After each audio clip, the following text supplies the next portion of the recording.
Hi, my name's Charles Malki, biologist and plant expert with Ivy Organics, where we grow cool plants. And today we're going to be talking about the importance of organic fertilizers and organic mulch in creating antibiotics in your home garden. How amazing is that? Antibiotics? Let's learn how. But before we do, in addition to all the education I'm going to share with you in this video, I'm also going to give you a tour of a lot of my favorite spots here in the garden. It's now the middle of July and there is so much good happening. We've invested this entire year into our summer yields that we're now benefiting throughout the entire garden. And as you can see already, to my left here, we've got some beautiful cherry tomatoes. And this here is known as the Sweet 100s.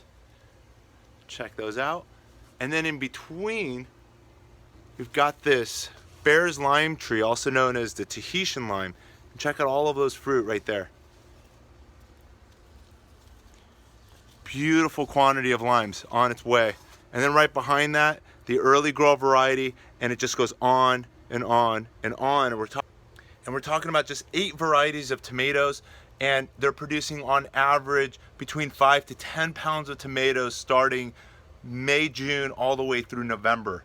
What a great harvest. And if you notice, they're all growing vertically in our vertical garden. It's all supported by these bamboo stakes, and I can show it a little bit better this way. If you take a look at those cherry tomatoes, you can notice that I've just got these vines. This one here is one vine right there, and it's just going up. And whenever there's a sucker, as I've just spotted one over here, I can simply twist and pull it out like so. So you just remove those suckers and then support the vine with these strings, as you can see right there. And when we first installed it, all we did was we applied a product, as many of you may know that are subscribed to the channel, is this product known as Ivy Organics. And Ivy Organics is the 3-in-1 plant guard, ready-to-use spray protection against damaging sunburn insects and rodents for use on your roses, fruit and nut trees, ornamental trees and shrubs. It's a non-toxic, environmentally safe and organic product. And the way that it works is by applying it to the leaves. It helps create a nice cool barrier that keeps the plant cool. And then it also has these 7 natural oils that naturally repel insects and rodents, so it helps get those plants off to a great start with very little risk of damage. Let's check out the rest of these tomatoes. Watch this.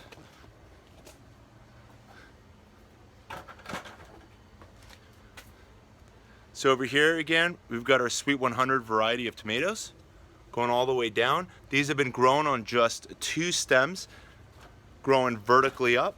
And then behind there, these are the early grow varieties of tomatoes in clusters of about 4 to 5 for every few inches going up. And you can take a look and take a look and take a look, and that just goes straight up. And you'll notice that it's not growing in a bush pattern. I've only allowed 1 to 2 vines per plant to exist, specifically to maximize aeration between the leaves, to maximize sunlight through the plant. And unfortunately, some of these are in the canopy in the shade of other trees, as eventually this is going to be transforming into a fruit tree forest, as this line has a lot of standard trees that we've installed a couple years ago. This one here is the Better Boy variety of tomato that kind of looks like the heirloom style with those wrinkles in the tomato, so the Better Boy variety. And lastly, behind there, we've got our Aroma tomatoes right in there. So when it comes to ripe fruit on the vine, it's important to harvest and remove them as they become ripe. And if you don't end up using them and you've got a surplus, aside from sharing them with your friends and neighbors, is to store them in your freezer or learn how to can them. And there's a lot of, one source I'll share with you is the Wisconsin vegetable gardener, Holly and Joey Baird. They have a lot of instructional videos on preserving your fruits and vegetables in a healthy manner. So removing the fruit is important to the health and the integrity of the plant, because that is taking a lot of resources from the nutrients in the soil, and taking a load from supporting the next generation of fruit that are up there on the plant as well. So we're going to be harvesting all of these red tomatoes today. I just wanted to save these to share with you in the video to show just how beautiful these tomatoes are ripening here on the vine. So here we are next to my Oro Blanco tree that we've installed just a few weeks ago, and this is also a standard variety of grapefruit. We selected it to specifically grow on a standard rootstock so that it would reach heights of 10, 15, up to 20 feet tall, and then through pruning we're going to manage the height but at a larger height naturally than what would otherwise happen if it were grafted on a semi-dwarf to dwarf type rootstock, which would generate a much smaller and more compact tree. But this row of fruit trees that are behind me are the only standard sized trees that were selected within this garden to reach those heights, and it's part of the design within the garden. So when selecting your trees, be sure to find those that are most appropriate for the area in which you're planting it. So this Oro Blanco tree that was just installed just a few weeks ago was one coated with the Ivory Organics plant guard. Let me show you real quick so you can see the stem. This one here is coated in the Ivory Organics white, going all the way down to the base of the tree. And we then use the foliar spray. If you take a look here on the leaves, you'll notice that the leaves have got this pale white color on the older leaves.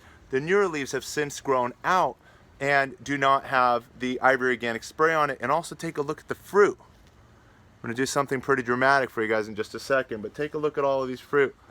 There's got to be at least a couple of dozen fruit that are really wanting to hold on. So this is what we're going to do with the fruit. We're going to take them off. One by one, we're going to remove the fruit. Some of you may be asking, why would you remove the fruit? You've got fruit, you planted the tree.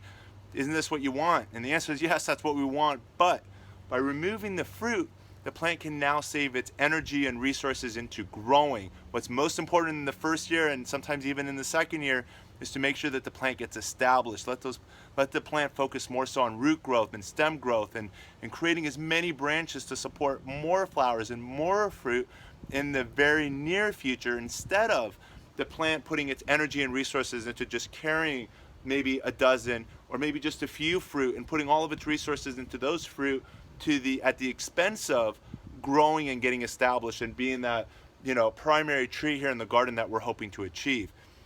So I'm sitting here on a bag of mulch. I've got these wood chips that I collected from Griffith Park here in Los Angeles, where they give it away for free, and I'll put that video link, which I'll share with you later on. But Lisa Smith, I just published a couple of weeks ago, possibly even up to 3 weeks ago, a presentation by an arborist. She's been in the Los Angeles area for a couple of decades. She's well known. She's involved in litigation. And she said something at one of our garden clubs saying that adding wood mulch around your trees creates the antibiotics that will then benefit your plants. And take a look here at the garden. If you take a look around me, it's going to go up, you'll notice that there's a path of wood chips all around. But at the base of the tree, such as with this bear's lime tree behind me, there are no wood chips immediately around the tree trunk. Similarly, here we are at the base of the Oro Blanco, and there's no wood chips immediately around the trunk of the tree. The wood chips are in the vicinity, just a few inches away, and then around the tree trunk. So the idea is this: adding mulch to your garden creates antibiotics that somehow ward off the pathogens and the disease-bearing microorganisms in your soil that can lead to disease such as Phytophthora, which is something that contributes towards root rot, among other diseases in the soil that can harm the health and the life of your plants. How can mulch alone help create the antibiotics to create a healthier environment in the soil to create a happier and healthier and longer living plants and trees in your garden? And I'm going to explain that to you in just a minute.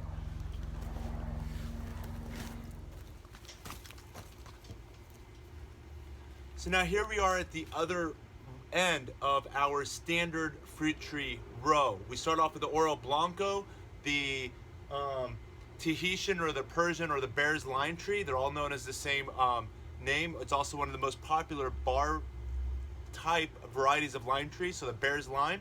And then there's the Fuerte avocado, which is a type B avocado, which is right here behind me and to my left. And then right in front of me is my newest addition, the Haas avocado, a type A avocado variety. And what I'm going to do now is I'm simply going to mulch all around the tree with a second layer of mulch around it. And I'm also going to be painting the tree trunk, as you may already be able to capture. I'm going to bring it a little closer. You may notice the tree trunk's got a little bit of a whitewash on it, which was, you know, accomplished with the foliar spray. And take a look at these leaves as well.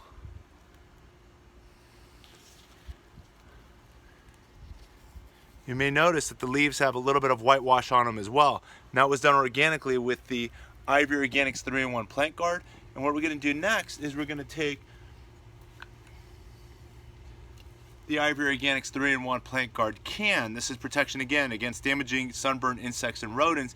And we're going to use this as a brush on to the tree trunk to create a much thicker application to keep the tree trunk that much cooler. While I continue and finish up with this, let's hear what Lisa Smith, our Los Angeles arborist, has to say about mulch creating antibiotics. Listen to this.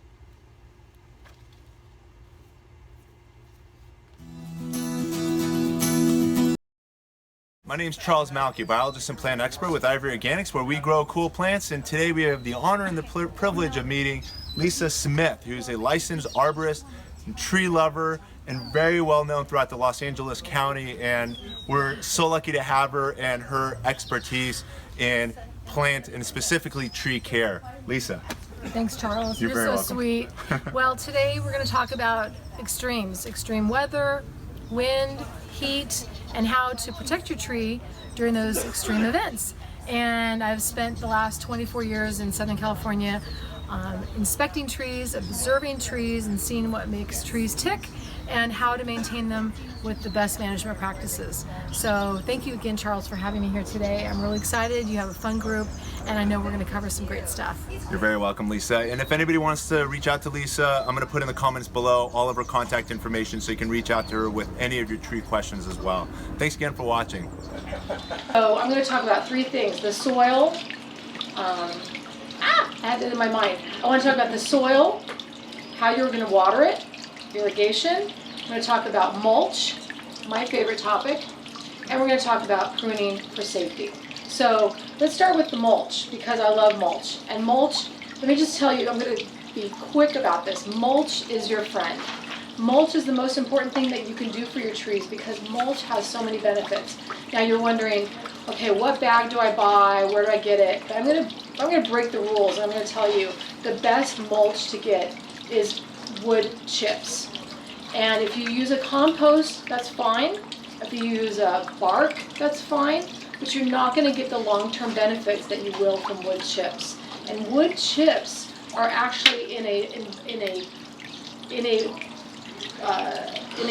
form that is going to most benefit your soil. The way wood mulch, wood chips, break down is that they activate enzymes, and they really feed those enzymes. So as the wood mulch is breaking down, it's creating all the nutrients into the soil, and those enzymes create antibiotics. Isn't that crazy? Wood mulch creates antibiotics. Now what would we want to be preventing? Anybody have any ideas what we want to prevent? Mold. Mold, disease, root rot, stressed roots. So it's nature's way of protecting the roots. We have leaf litter. When you're in the woodlands, you see a branch fall and it decomposes. It's creating those antibiotics. You don't find Phytophthora, root rot, and Armillaria malea, oak root fungus, rampant in woodlands like you just have natural trees growing. Because it has that natural cycle. It's breaking down the leaves, it's breaking down the wood bark, the bark and the broken limbs, and it's breaking that down, it's creating a suppressant antibiotic. So we can do that in our urban environment. It's like, well, this is a lot of information to take in today from what Charles taught, what we're talking about here. So I want you to be able to go back and say, what are we talking about mulch? What are we talking about those diseases? So mulch, when you place down about 2 to 3 inches of mulch, you're actually creating a good blanket of protection for your roots. So any questions so far on that? Yes. So we've just added another 2 to 4 inches of wood chips all around of our trees. Again, we're being careful not to put it too close to the tree trunk so we don't cause a phenomenon known as stem rot. And we are creating that life now in the soil that is going to support the making of antibiotics. We still haven't discussed how this is accomplished. I'm going to discuss it now. So here's another one of my favorite views in the garden. The larger of the bananas that are featured behind me is of the ice cream variety, also known as the Java banana, and an excellent variety. We got to enjoy it earlier this year. We enjoyed our first harvest of over 60 pounds of bananas, again off of that ice cream banana variety. And then over here, the second tallest banana plant that you see is of the Manzano variety, which is also known as the apple variety of bananas. And then the shortest one right behind me is the Goldfinger variety of bananas. So we're in the process of experimenting and tasting and learning what works best here, and then we'll continue propagating more of those and getting to enjoy those within the garden. So now let's talk again about the antibiotics. We just heard Lisa Smith talk about how adding mulch around your plants can create antibiotics to then defend your plants against those pathogens and those bacteria and diseases that can otherwise harm and shorten the life of your plants and trees.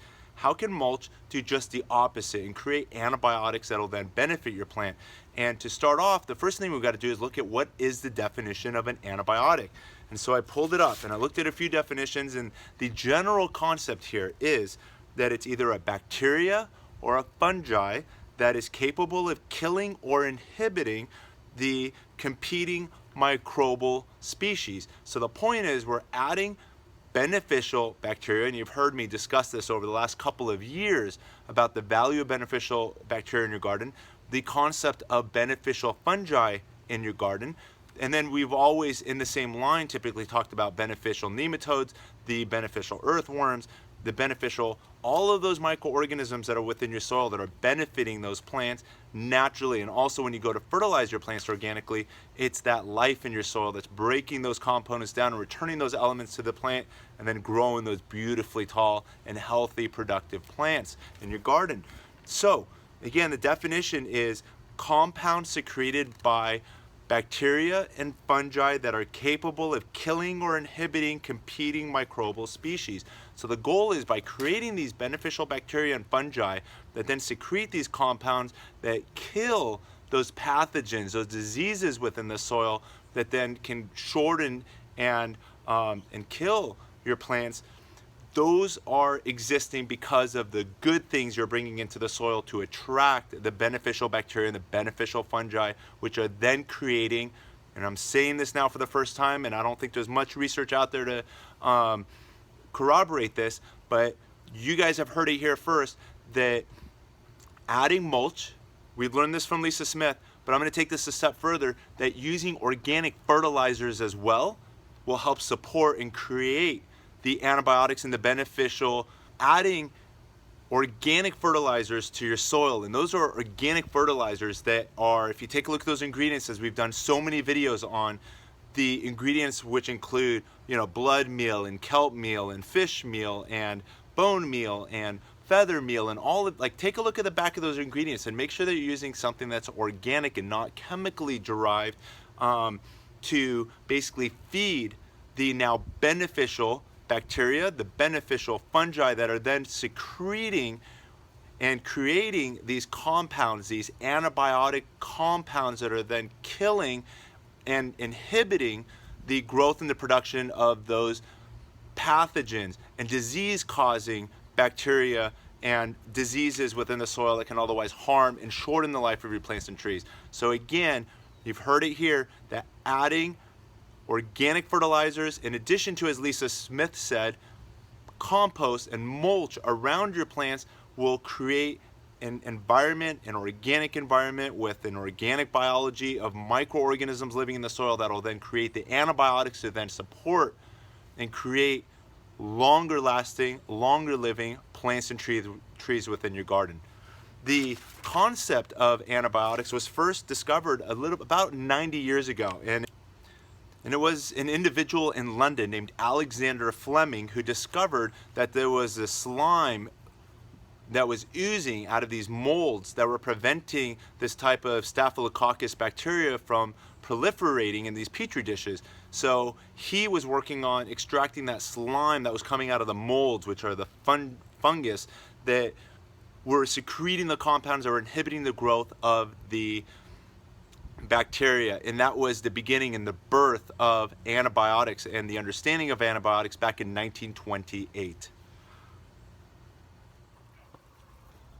So here we are now in another corner of the garden. To my left is the Meyer lemon varieties. These are standard sized trees that naturally grow to about 8 to 12 feet. So, and right now we've got them controlled to about 7 feet, I believe. And then to my right here is my semi-dwarf Eureka lemon tree. So even though I did standard over here, these trees naturally grow small, whereas my Eureka lemon tree, as well as a Lisbon lemon variety, typically has a lot of vigor. So even when grafted onto a semi-dwarf rootstock, they'll typically grow quite large very fast. So, and you can notice hopefully a lot of those lemons that are still on there from the winter harvest. So we've been continuously harvesting what we need, which is an average of 1 to 3 lemons per day between this lemon tree and other lemon trees throughout the garden. And we still have plenty now going into mid-July, as the majority of the crop is, again, getting ready for a winter harvest. What I've just done now, and the reason I got my one blue glove on, is I just went into our compost pile and I pulled out all of this mulch. And what we're going to do now is prepare what's known as a compost tea. And let me see if I can get you in a little closer here so you can see in the light what's going on. So hopefully you can see all of the life that is in here.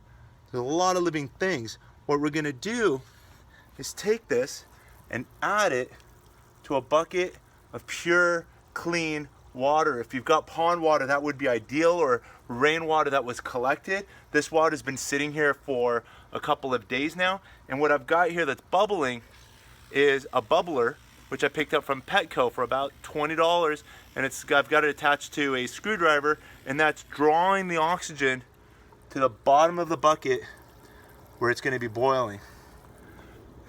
Not boiling, but aerating.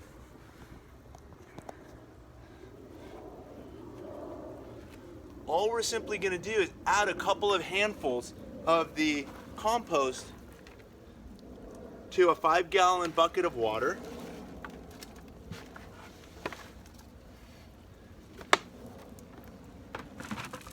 And then I'm taking sugar. And my choice is this over here, which is called agave in the raw. It's an organic agave sugar. And what we're doing now is we're going to be feeding. We just talked about beneficial bacteria and beneficial fungus. Well, those things are in there in addition to the obvious, which were the worms and the other little critters that were in there. But the populations that are even greater in helping with the breakdown of those of that compost material is the beneficial fungus and beneficial bacteria that are in there. And what we're going to do is take those populations and explode them through the roof, multiplying them by 10, 100, by 1,000, or even more by adding now sugar. And we're going to feed them now for the next couple of days by just adding about a tablespoon or two of sweetener to the solution. And there we go. We're now going to allow this to continuously bubble over the next 24 to 48 hours before we then use it to water all of the plants throughout the garden. In addition to, we can use it as a foliar spray. I've got here my funnel. It's a coarse funnel to allow a lot of those nutrients through. We'll then add it to a spray bottle. Now we've got a beautiful multi-element rich compound that we can be using as a foliar spray throughout the garden to help get our green plants even greener and that much more vibrant and healthy. And keep in mind, we are all now chemists, and doctors for our gardens as we've also created antibiotics. Those beneficial bacteria and beneficial fungus that are in here are making those antibiotics that are going to make your plants that much better. Before we leave this site, let me share a couple other things about my Meyer lemon and my Eureka lemon before we leave. Let's start off with the Meyer lemon over here. You may notice that within the canopy, I'm actually pulling us way up here like that. So you may notice that within these branches, there's a varying amount of light that's still getting in there. And you can notice right off of on this branch over here, which I'm touching, it's got the Ivory Organics white that's painted on there. And again, it's also available in colors green and brown, but we've coated it to prevent a risk of sunburn. Citrus and avocados are particularly susceptible, but as are many fruit trees and other ornamentals and roses. So that's the reason all the branches are coated. When we prune this back in the winter, and it's grown back so much since, there's still an excess amount of light coming particularly into this particular Meyer lemon tree. And let's check out all of these fruit that it's bearing as well. Look at this over here. Got a couple of lemons here, a better cluster there. Take a look at all of this life that's coming off right on the tip. There's going to be another 100 flowers right there that are getting ready to bloom. And let's see if we can, here's some new fruit coming as well. Right there. Some more flowers and more baby fruit as well. And now let's go visit the Eureka lemon that's right behind me.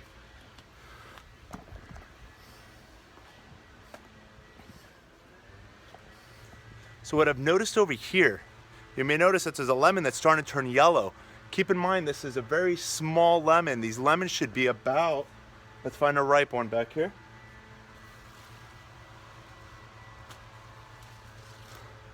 This large. Put them side by side. It's only half the size and yet it's already turning yellow. This is not a ripening lemon. What's happening is this lemon is getting sunburnt. The sun is up in the sky. The southernmost part of the plant is exposed to too much sun, and what's happening, this is the southwestern side of the plant, is it's getting sunburned. And what we did just a few weeks ago was we sprayed it here. Hopefully you can see those little white residue that's on the peel, but we sprayed the fruit to help keep it several degrees cooler during those hottest and most intense summer days. And what we're going to do is we're going to continue with the Ivory Organics 3-in-1 Plant Guard spray ready to use, and we can continue spraying, like for example, all of these younger fruit that are hiding. And the best and the most protected fruit are the ones on the north side of the tree. Those are actually getting a lot more shade than the ones that are here on the south and especially southwestern side of the plant. So what we'll do is we'll just go like that with our spray and start spraying like so.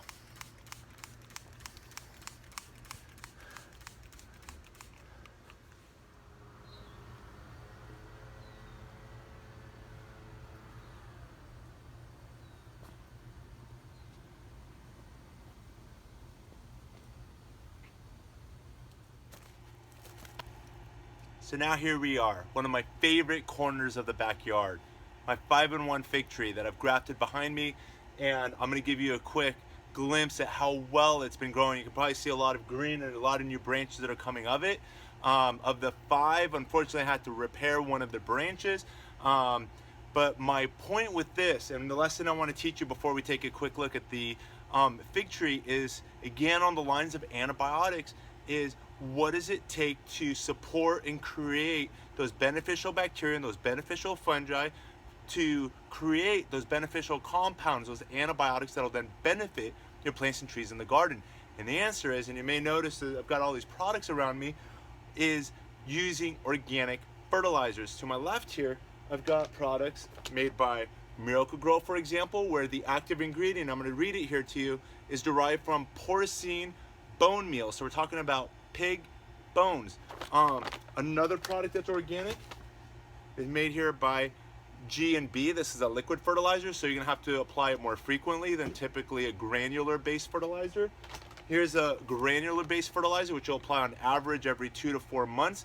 This here made by SPELLMAN is derived from feathers and poultry manure and bone meal and alfalfa meal, among other ingredients, to create a balanced fertilizer that's also organic. And then we've got another product made by Kellogg's. Here's a fish and kelp meal based liquid fertilizer. Another product made by Job's, again organic based. and another one here called 888. Those are all organic fertilizers derived from organic sources to feed your soil biology and ultimately those beneficial bacteria, beneficial fungi to create those antibiotics. The products that will not benefit your beneficial soil biology and thereby creating the antibiotics will be using chemical fertilizers. And one example of that is here. We've got this 15 product, and if we take a look inside of it, it looks like this. And hopefully you can capture that. So it's a chemically derived product. Another example, even though we saw Miracle Grow organic derived from porcine bone meal, we've got this product made by Miracle Grow, which is chemically derived. And take a look, you can tell by just the look of it that this is a chemical. This is not derived from bones and feathers and organic sources. This is a chemically derived source that'll offer your plants the elements that they need to otherwise perform and grow and fruit, but it will not support and sustain the soil biology. And in fact, your chemical fertilizers can kill those beneficial bacteria and beneficial fungi that'll otherwise create those antibiotics and foster that healthy soil biology that'll get your plants to the next level. And now let's take a tour of the 5-in-1 fig.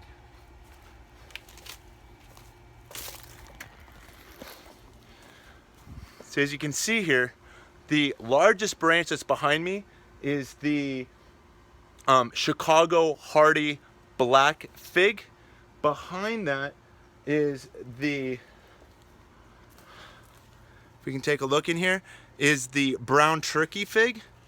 And then behind that, so this here is my Cadota Fig that was grafted on. So you can see how much it's grown. And as we go down in between the leaves, I'm hoping you can capture the fact that we've also got figs, figs, figs. And the lower we go, the bigger and bigger they get. And let me show you the graft, which started off, for those of you that haven't been following me, take a look at the graft. This here was accomplished by what's known as an approach graft, and then coated again with the Ivory Organics to help seal any boring insects and other pests from getting into it, including viruses and other pathogens from getting in there and potentially harming the grafted union.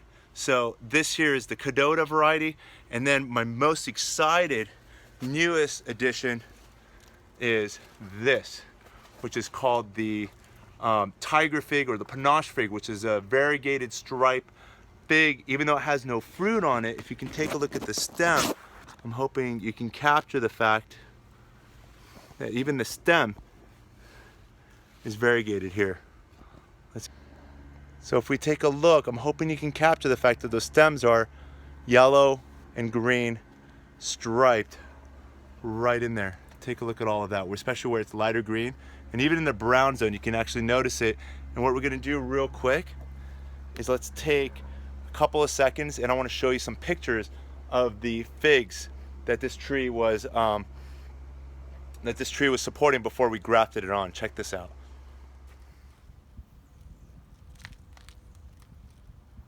So the 5-in-1 figs, this one here is my most recent grafted on is the Panache Fig. Again, you can see the variegated pattern within the branches. And over here, I'm gonna now remove the tie, which I've added just in the event that a bird lands on the graft, anywhere above the graft, there might be too much stress and cause the graft to fall apart. So until it heals, which will be later on this year, until next year, it'll get better. Let's remove the stake. Like so. So we're just going to get that stake out of the way so I can share with you what's going on. So if we take a look here, you can see that the rootstock is this branch that was then pruned to encourage all of the resources and energy to go into the grafted selected scion wood, which is the Panache Fig. And then at this base over here, it was pruned from the container it was once connected to below, which has since been removed. You can still see the container over there that's supporting the Celestial Fig, which is behind it. But again, this here is the Panache. What we're gonna do now And again, you can see that the cambium tissues, which is underlying the bark, has since healed between the panache and the rootstock. And what we'll do now is we're going to take our Ivory Organics brush, and we're now going to seal the wound like so. So we'll continue filling in all of those crevices like so. That's pretty amazing, huh? So it's gonna look amazing once we have the Cadota green figs, the brown turkey fig, the panache zebra tiger fig, the black Chicago hardy fig, and then what was once my black mission fig unfortunately fell apart. You can see here I've saved the remnants of that graft union, but you'll notice now that most of these figs, actually all of them, are now staked. If a bird had landed on it during that first couple of months, and even though it has some strength, it still wasn't strong enough yet. So even with that Cadota fig that's supporting so many figs so soon, I'm probably gonna allow only one or two or a few to ripen. And I'm gonna remove most of that load at least this year while the tree gains its strength and gets stronger for next year. And then next year, hopefully we'll be enjoying a beautiful harvest of figs off of all of these. But I'm hoping to spot a couple more figs as we get more into the warmer months coming up. But let me share with you the last one that we added here. So it's the black mission fig. We then substituted it out as I couldn't get my hands on another black mission, and instead we installed what's known here as the celestial fig, which is a purple fig. So I figured that that would be great to also have a purple looking fig in here as well. So we'll have all the colors, including that tiger fig, among the 5-in-1 figs that are grafted on the same one very vigorous rootstock that I inherited from my grandfather, Sylmar. And let me share with you how I accomplished all of the grafts within this tree very quickly. If we take a look here, you can see here what I've done is I've got the celestial fig here in its original container. This is going to be the scion wood that I've then grafted onto the rootstock, which is here painted in white, which is also got that Ivory Organics on there. I then had it wrapped with a moist paper towel for a few weeks. I just took it off to demonstrate, but I'm hoping you can zoom in close enough to see how the two trees healed into one another. And once they graft and the union is created, which takes on average about 6 to 8 weeks, once that's accomplished, then we'll remove the scion wood from below, as well as the rootstock from up above, and the flow will be from the parent rootstock to support the scion of the celestial purple fig going up, which is the one with all of these leaves right now. And then we will have concluded the 5-in-1 fig. I'll put the link at the end so you can see the very beginnings of how we started off in creating what is this 5-in-1 fig tree here in our garden. And for those of you that don't know, the reason and the goal for creating a multi-fruit tree is because I don't have the room nor the capacity, and nor do I want to dedicate the space of 5 separate fig trees, whereas now I'll get to enjoy the harvest of the equivalent of 1 fruit tree, but the benefit of having 5 different flavors of fruit off of that same 1 tree. So that's the gain and the benefit of accomplishing grafting within your garden. And that concludes this presentation.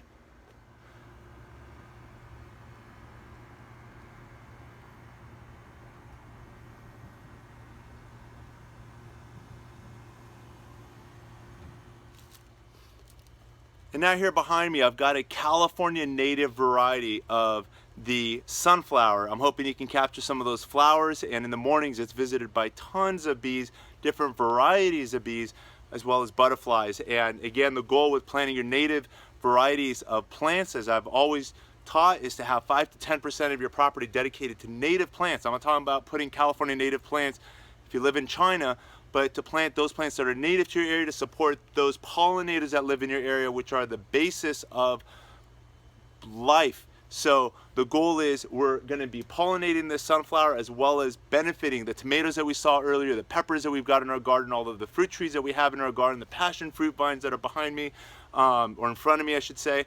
And that's the benefit of having your native plants in your garden. So just wanted to share and show off another part of our California native plants that we have here growing within that we've got growing here in our food forest. If you've enjoyed this educational video, be sure to like it.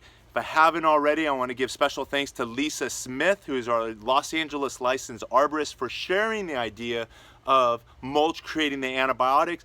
But you heard it here first, that antibiotics can be created, and you guys are all the biologists and all of you are the scientists that are going to be creating those beneficial bacteria and that beneficial fungus that will create the antibiotics to give your plants the longest and healthiest quality fruits and vegetables, to provide you and your family and friends the highest and best quality of produce.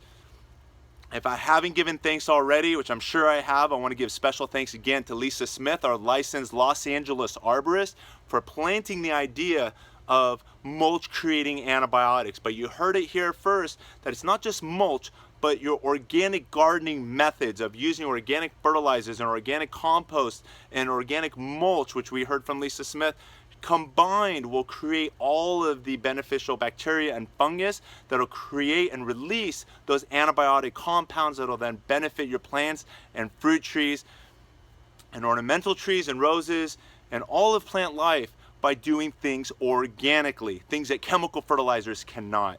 So if you've enjoyed this educational moment by Ivory Organics, be sure to like it and share this with your friends and family. And also don't forget to subscribe down below. By subscribing, you'll be connected to all of the other educational gardening videos by Ivory Organics. Thanks again for watching, and happy gardening. Whew, this is a hot July day.